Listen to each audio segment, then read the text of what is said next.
Olá, meus queridos e queridas, tudo bem com vocês? Professor Vini aqui para mais uma aula de Geografia. Hoje corrigindo com vocês a prova da Universidade Federal do Paraná de Geografia do ano de 2020. Tá? Essa prova que em tese era para ser feita, né, em outubro de 2020, nós tivemos a questão da pandemia e essa prova foi jogada ali para fevereiro ou março de 21, eu lembro que foi bem no comecinho de 2021. Tá? Vamos corrigi-la.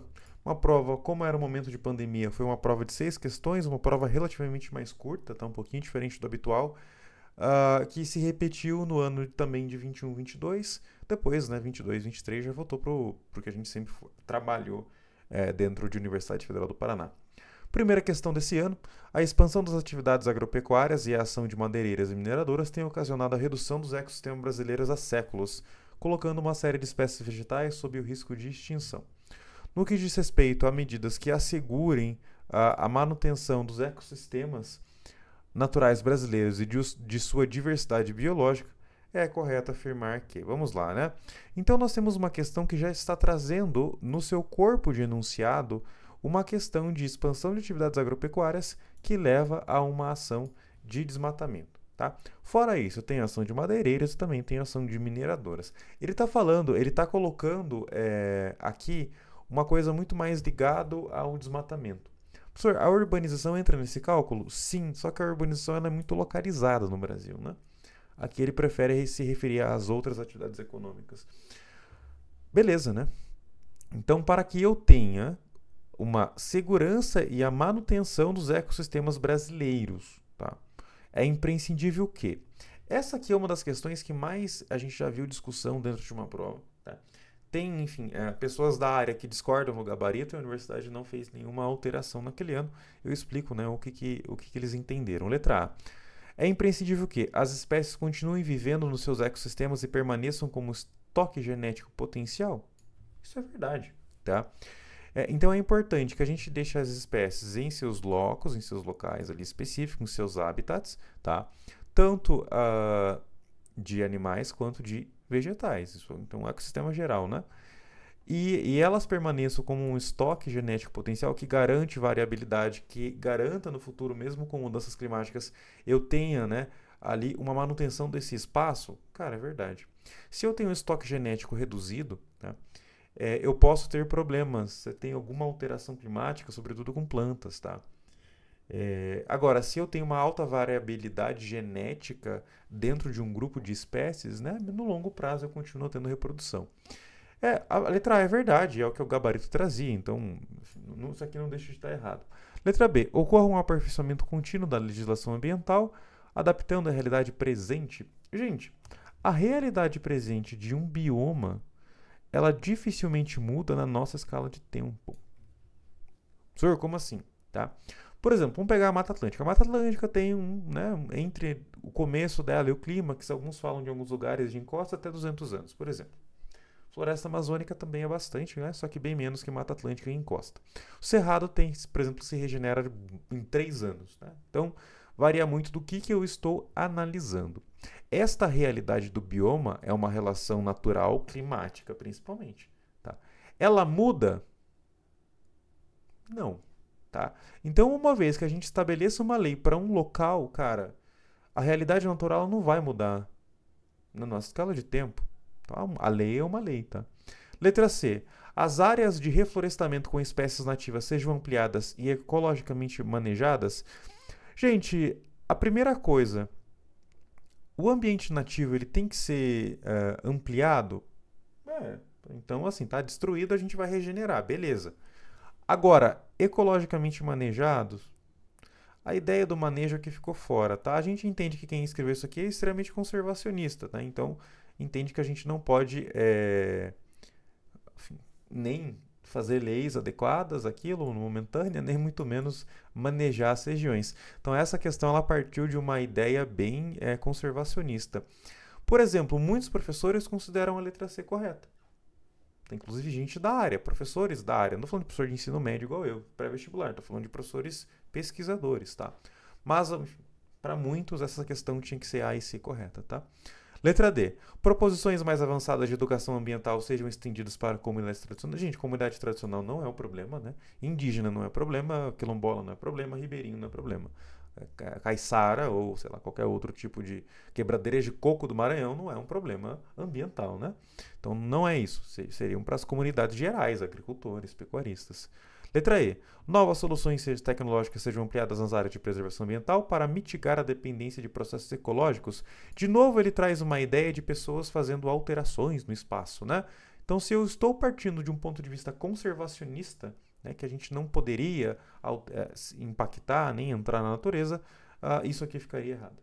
Mas, de novo, né, a gente cai, essa questão é problemática mesmo. 24. Lugares podem afetar outros lugares por meio da difusão e propagação espacial de fenômenos, no espaço e no tempo, que assumem a forma de ideias, inovações, produtos, novas tecnologias, traços culturais e doenças contagiosas. A respeito da difusão e propagação espacial de fenômenos entre os lugares, assinale a alternativa correta. Letra A. O futebol é uma inovação peculiar que desfruta de igual prestígio nos países que os recepcionaram? Não. A gente pode pensar que o futebol está, se não em todos, em quase todos os países do mundo. Tá? Agora, ele tem um prestígio igual em todos os países que o recepcionaram? De forma alguma, né? Uma coisa é futebol no Brasil, na Argentina. Outra coisa é futebol em Bangladesh ou na Índia. Lá o cricket é mais importante, né? Letra B. A expansão e a consolidação de doenças como a dengue não são mais impedidas pelas condições climáticas? Gente, é assim, né? É claro que a dengue está se expandindo por causa do aquecimento global. Pô, isso aí é uma coisa interessante de analisar. Agora, falar que a dengue, por exemplo, não é mais impedida por questão climática, pô, entendo? Pô, claro que vai ser, né? O mosquito da dengue precisa de calor específico, né? Normalmente as mínimas acima de 20 graus e alguns dias de chuva. Então é uma janela de dias de 3 a 7 que você tem que ter altas temperaturas e muita chuva. Então você espera que tenha em regiões tropicais. Professor, eu posso ter dengue em regiões temperadas no verão? Pode, né? Como é o caso da Argentina. Agora, se for pegar uma região polar, né, ou temperada continental, pô, é muito difícil você ver ali uma dengue naquele lugar, né? Letra C. Ao se mudarem para o meio urbano, os migrantes de áreas rurais levam consigo seu modo de vida e seus costumes culturais, que são difundidos e compartilhados por um número crescente de pessoas no local de destino. Qual que é o problema? Tá? O famoso número crescente. Vamos pegar aqui o caso dos caipiras, que é o caso de Curitiba, tá? Que é o que eu estou gravando pensando no FPR. Gente, Curitiba faz parte, né? O Paraná faz parte desse mundo caipira. Tá? Então, que vai pegar a famosa paulistânia, né? Que vai pegar São Paulo, Paraná, norte do Paraná, vai pegar Minas Gerais, Goiás, Mato Grosso do Sul. Tá? Então, são os estados dos caipiras tradicionais aqui do centro-sul brasileiro. Essas pessoas, quando vão para a cidade no êxodo rural, né, na criação, na urbanização brasileira, na verdade, a cultura deles vai morrendo. Claro que tem alguns casos específicos, por exemplo, da música caipira, que vai entrar no teatro com Tonico e Tinoco, na rádio, né? E vai continuar influenciando pessoas. Agora, um número crescente de pessoas no local de destino, não, né? Tende a morrer. Na cidade, essas culturas regionais tendem, né, a ser planificadas e dominadas normalmente por essas culturas mais urbanas, né? Letra D. A propagação do islamismo é um exemplo de caso influenciado pela hierarquia dos lugares, isso é, espalhou-se primeiro para as grandes cidades, depois para os locais de tamanho intermediário e finalmente para as pequenas cidades e áreas rurais. Gente, assim, muitas pessoas ligadas aos estudos culturais validam a letra D. Tá? Muitas mesmo. Por que ela está errada aqui, pensando mais em UFPR nesse caso? Porque o islamismo, na verdade, ele parte de cidades médias para Meca. Então, ele sai de um lugar mais mediano, vai para um lugar grande, depois ele se espalha para lugares médios e menores. Tá? Então, o profeta ele não chega direto em Meca, né? O profeta vai lá para Yatreb e aí depois ele ataca a Meca. Agora, enfim, essa é uma forma, né, de analisar aqui. Tá? Fora que a expansão ela é muito diferente nos momentos, né? A expansão do islamismo ela é uma coisa que acontece por muito tempo, né? A gente pode pensar, grosso modo, do século VII até o século XVIII, XIX, mais ou menos, tá? Então, ela não foi muito regular também, né? Cada caso é um caso. Letra E. A disseminação de novas maneiras de vestir e de novos modismos musicais, tá? Então, novas roupas e novas músicas. Guarda uma relação com o modo como as pessoas se comportam com relação à localização relativa do lugar que habitam? Sim. Professor, traduz isso para mim. Tá? O que a letra E está falando? Isso aqui é muito mais perto da sociologia, né? Gente, quando eu tenho novas modas, né, de roupa e novas músicas, tá? essas culturas, elas impactam igualmente os lugares? Não, tá? Por exemplo, vamos pegar o caso vamos pegar um pop, por exemplo. Um pop americano de qualquer uma dessas cantoras, né? Que tem. Essas cantoras, elas têm um certo prestígio em lugares, por exemplo, como São Paulo e Rio de Janeiro. Tá? Agora, se eu pego um lugar mais no interior, esta forma musical ela vai ser bem menos impactante, tá? Por exemplo, vamos pegar, eu gosto muito do caso do Rio Grande do Sul, né? Pensando em sul do Brasil, porque o Rio Grande do Sul é um dos estados que tem uma cultura própria talvez mais forte entre os estados brasileiros. O Norte também tem bastante isso, mas o Rio Grande do Sul ele guarda, né? E ele consegue expandir para outros lugares, inclusive, parte da sua cultura. O pop é muito mais importante em São Paulo e Rio de Janeiro do que no Rio Grande do Sul, por exemplo. Tá? Então lá, a chegada dessa nova música é uma forma. A roupa, mesma coisa, né? Eu posso ter, por exemplo, moda italiana. Tá? Um carioca, ele vai conseguir usar moda italiana? Não, cara, porque olha o calor daquele lugar. Tá? Agora, um curitibano ou, sei lá, alguém que mora em Urubici, tá, vai estar muito mais propício a usar um corte de roupa italiana, sobretudo nas estações mais medianas, né? De outono e primavera. É um exemplo, tá? Então, a localização do lugar muda assim como as coisas são recebidas, tá? Legal. Gostei bastante dessa letra E. 25. Os solos são produtos de um longo processo de decomposição e temperismo químico, né? Desencadeado conjuntamente pela ação química e física de elementos da dinâmica da natureza. Contudo, com a ocupação humana e seu consequente uso, os solos podem ser submetidos a severos impactos, como a salinização. Opa, ele poderia falar de erosão, ele poderia falar de vassourocamento, mas ele entregou pra gente salinização. Tá? A principal causa de... Gente, salinização é gatilho. É gatilho. É água em lugar seco. Tá? Pega um lugar seco e coloca água. Quando que a gente tem isso? Normalmente em ambientes semiáridos, tá? Que você vai ter agricultura ou pecuária irrigada. Cara, isso é praticamente o único cenário possível de se criar salinização. Tá? Professor, eu posso ter salinização, né? A salinização tem mais de uma forma? Sim, salinização tem mais de uma forma. Normalmente, na maior parte dos casos, a salinização acontece quando eu tenho um lugar seco. Tá? Então, pensa, eu vou criar um lugar seco baixo aqui. Tá? Esse lugar seco tem uma cacetada de minerais dispostos aqui que eles não são decompostos porque não tem muita água. Tá? Pensa que os minerais estão ali. Esse ambiente naturalmente não tem muita água, por isso que tem esses minerais dispostos. Eu vou colocar água do nada aqui, tá? Vamos encher esse lugar de água, tá? Professor, essa água vai chegar no solo, vai infiltrar? Sim, e vai dissolver parte desses minerais. Acontece que, gente, a temperatura é tão alta e seco também o ambiente, que essa água tende a evaporar bem rápido, tá? E quando evapora, já dissolveu coisa, vai espalhar coisas na camada mais superficial do solo, entre elas minerais, sais, né? E aí eu tenho, portanto, uma salinização bem rápida dessa camada superficial. Professor, eu posso ter salinização de outras formas? Pode, inclusive com irrigação, tá? Com infiltração de água, que a gente tem alguns casos de alguns solos específicos que tem, né, acúmulo de minerais em algumas camadas, que você pode ter salinização com o sal meio que vindo para cima também, tá? Mas é um pouquinho mais raro. Essa forma aqui da evaporação é a mais comum, tá? Então ela acontece normalmente em lugares áridos ou semiáridos. Compactação do solo não leva à salinização. Professor, fertilizante pode aumentar a salinização? Pode, tá? Mas também depende. Né? Vai ter fertilizante, por exemplo, que pode ter uma carga mais básica. Você jogar calcário lá, por exemplo, vai tornar mais básico. Então, não necessariamente. D. O desmatamento de matas ciliares? Não, isso seria mais ligado à erosão ou o próprio assoreamento do rio. Letra E. As queimadas para renovação de pastagens? Não, isso normalmente vai acelerar processos de lixiviação, tá? Perda de minerais superficiais. Agora, não tem relação com, necessariamente, né, salinização. As linhas de um mapa que conectam pontos de igual valor são denominadas isolinhas, como os pontos de iguais cotas de altitude utilizados nas representações cartográficas do relevo. Com base nas representações cartográficas do relevo, é correto afirmar que isolinhas. A gente está falando de curva de nível, né? Vamos pensar então nas curvas de nível. Uniformemente espaçadas representam inclinações comparativamente estáveis ou constantes? Sim, tá? Vamos pensar aqui, eu tenho uma linha, vamos começar com um morro. eu tenho uma curva de nível, sei lá, de tá a 100 metros de cota. Exatamente, sei lá, enfim, 1 centímetro depois eu tenho outra, depois eu tenho outra, tá? Depois eu tenho outra.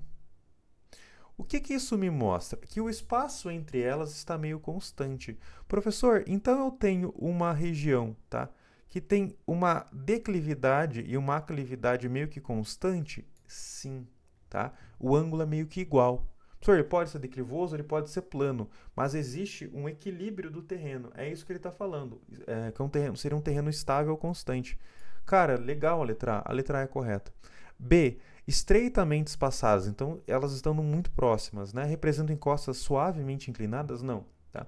Se eu tenho curvas de nível muito coladas umas às outras, tá? Então se eu olho para elas, elas estão coladas, às vezes em alguns lugares quase se tocam, tá? Elas representam que isso aqui é uma declividade alta, tá? Agora, se eu tenho, por exemplo, curvas de nível afastadas, tá? Seriam regiões mais planas, né? Mais suaves. Então, quando eu falo que ele está estreita, não é suave, inclinado, né?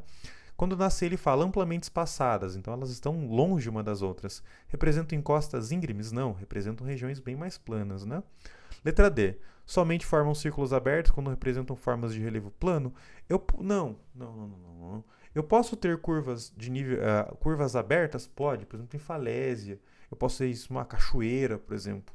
Tá? Então, não necessariamente é plano. Letra E. Comumente se dividem, se cruzam ou se interceptam, tá? Gente, curvas de nível podem se cruzar e se dividir? Podem, cara. Podem. Só que não é comum, tá? Em muitos... Enfim, já li muita carta topográfica na minha vida, né? E a gente tem carta topográfica que tem essas questões. Agora, não é uma coisa que você vê todo dia, tá?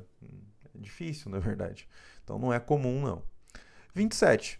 A China representa oportunidades ímpares para o agronegócio brasileiro. Sua enorme população e o crescimento da renda dos chineses demandam continuamente mais alimentos, tanto em quantidade quanto em qualidade. A respeito da agricultura chinesa e das possibilidades de o agronegócio brasileiro manter-se atuante no mercado chinês, considere as seguintes afirmativas, tá? Afirmativa 1. Se por um lado o governo brasileiro precisa conhecer bem as transformações em andamento na política e na sociedade chinesa no que tange a criação de oportunidades para o agro brasileiro, tá? Por outro lado, o governo do Brasil necessita de investir internamente em infraestrutura para tornar o país mais competitivo no mercado chinês de commodities? Sim, tá? O que ele está falando na 1? Tá? A China, ela, enfim, tem demandas alimentares lá, né, pós anos 90, aumento populacional, enriquecimento populacional. A China passou a crescer bastante, tem o boom das commodities, a gente ganha dinheiro e desde lá de 2008, 2009, a China é o maior parceiro comercial brasileiro. Tá, essa é uma história que todo mundo conhece. O que ele está falando? A gente tem que entender a sociedade chinesa para saber o que eles vão demandar? Sim. A agricultura moderna, que é o que a gente faz hoje, ela é pensada na venda, tá? Eu não estou fazendo porque eu sou um camponês, né, que vivo daquilo, não. A gente faz para vender. Se amanhã o que estiver dando dinheiro, sei lá, seja erva, eu não vou falando para a plataforma não tirar, cara, o agro brasileiro na hora aprova uma lei lá para plantar erva, velho. Tá? Se daqui 2 anos o que vale é cacau, a gente vai dar alguma mágica da Embrapa para fazer cacau. Aqui o pau quebra, entendeu? Então, assim, a gente tem que entender o mercado chinês para entender qual que vai ser a demanda. Por outro lado, a gente também tem que investir internamente em infraestrutura, claro. A gente tem que tornar a soja brasileira mais barata como? Melhorando a produção, mas também, tá, melhorando transportes, melhorando as rodovias, as ferrovias e os portos. Então, é verdade. 2. Dado o enorme consumo de uma população superior a 1,4 bilhão de pessoas, associado ao fato de uma agricultura com produção insuficiente para abastecer as demandas internas, até aí é verdade. A China necessita importar soja, arroz, milho e trigo, podendo beneficiar-se do agronegócio brasileiro? Gente, aqui, arroz não é lá muito uma preocupação chinesa, tá? Então, esse é um primeiro ponto que eu olho para essa questão. Tá? Uma outra coisa, o agronegócio brasileiro, que é o que ele está pedindo, ele não é muito forte em trigo, né? Na verdade, a gente tem que comprar trigo da Argentina. Então, não é uma preocupação do agro, tá? Claro que ele precisa importar isso, então a gente pode beneficiar. O grande problema aqui é arroz, tá? Então, não é uma pauta muito forte de importação chinesa. Número 3. Diferentemente do Brasil, boa parte das terras chinesas são inaproveitáveis para a agricultura, é verdade, deserto, né, região árida pra cacete. Devido à declividade, ao clima inadequado e aos processos de desertificação, cara, é verdade. Com a degradação de terras aráveis e sua contaminação decorrente do uso excessivo de insumos, exigindo novas práticas ambientalmente adequadas. A China tem um problema sério, tá, de terras agrícolas, porque boa parte da China é montanha ou é deserto. Tá? Pô, então já não sobra muito. Você tem a zona do litoral. Gente, zona do litoral é uma região poluída, tá? Uma região que tem muitas pessoas. Você vai ter ali uma especulação também sobre a terra, né? Uma sociedade de mercado. É uma região muito degradada. Os caras fazem agricultura há 4.000 anos ali também. Já tem vários problemas naturais. Tá? Pois é verdade. Pô. A 3 é verdade. 4. Desde 2009, a China é considerada o maior parceiro comercial do Brasil? Sim. E a parceria entre ambos já é vista como parceria global? Também, né? Sobretudo o que eu puxo aqui, BRICS. Tá? Em que o agronegócio é um dos pilares da relação bilateral? Sim, inclusive multilateral até.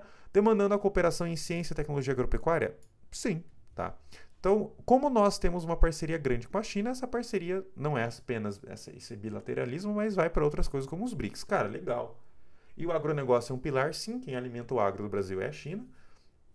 Demandando uma cooperação? Claro, né? Tem que ter cooperação. E ele coloca tecnologia agropecuária? Com certeza, né? É um ponto. 3 e 4. Não tem como anular essa questão. 28. No clima dos grandes centros urbanos, enormes edifícios, as vastas áreas impermeabilizadas, o asfaltamento de ruas e avenidas e a redução das áreas verdes ocasionam uma elevação das médias térmicas de tal modo que a área central é mais quente que as áreas mais afastadas, como as periferias urbanas e as áreas rurais vizinhas. A denominação atribuída a esse fenômeno é... galera, isso aqui é ilha de calor, né? Pô, professor, como assim? É ilha de calor. Pô. Eu tenho um grande centro urbano, uma área densa urbanizada, tá? Os edifícios, os asfaltos, o concreto deixa o centro mais quente. Pô, só tem uma coisa que responde a isso, que é a ilha de calor. Inversão térmica é um fenômeno natural da atmosfera relacionada, né, ao resfriamento rápido da atmosfera baixa, que impede a ascensão dos gases poluentes da cidade. Isso aqui não é isso que ele está falando no enunciado. Efeito estufa é um fenômeno natural da Terra. Claro que a gente acelera, mas, né, é natural. Domo de calor, tá? Até poderia em alguns casos, mas não é isso. Não, ele não falou de zona de alta pressão, não falou de nada disso. De onda de calor, né? D. Smog. Smog é uma relação de névoa com poluição, tá? Não é isso que ele está falando também, tá? Então, concordo que é ilha de calor, né? City Island, estão aí bem respondidas. Galera, finalizo aqui a nossa correção dessa prova de 2021. Uma prova relativamente atípica, tá? Com duas questões com possibilidade de recurso, que era aquela do islamismo, tá? E também aquela da mais ambiental. As outras 4, essa aqui, a da China, né? Ali da curva de nível, tá relativamente ok. Muito obrigado, bons estudos, queridos e queridas, e até mais.